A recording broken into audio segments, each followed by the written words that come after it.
Aku nak unboxing lily pad yang aku baru beli hari tu. Sebab aku tak sempat lagi unboxing. Kalau korang nampak dalam kotak dia ada tulis Belkin. Belkin ni nama dia punya company company yang release ni kan ni kot. Dia sebenarnya Toy Story 5 ni.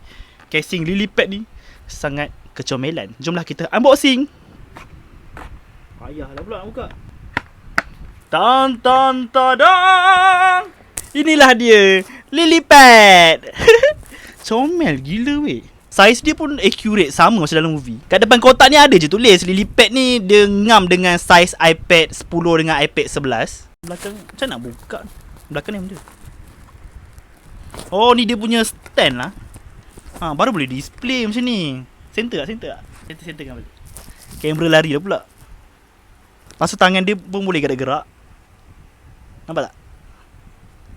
Sama macam dalam movie kan. Gerak-gerak tangan dia. Tapi mata dia comel gila weh. Tengok real gila mata dia. Kena kepak sikit barulah kita dapat keluarkan. Ni rupanya instruction dia. Ada kat belakang ni instruction dia.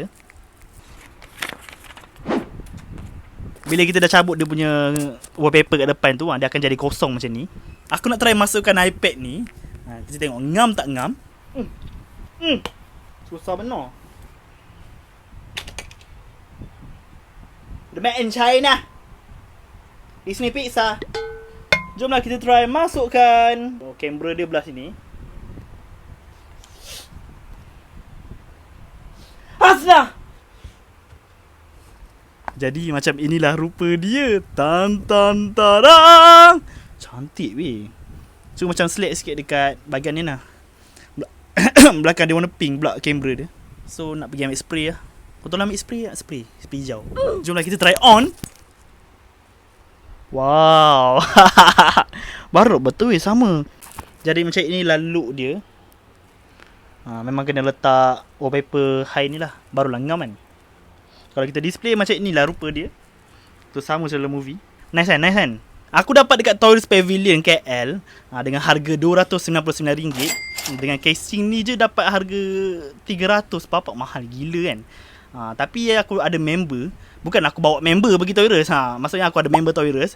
Aku dapat dengan harga RM229. Lepas tu tolak voucher RM20. Dapatlah RM209.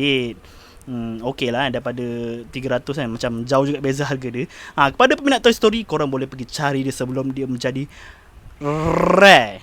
Okey, itu je lah review aku untuk kali ni. Bye.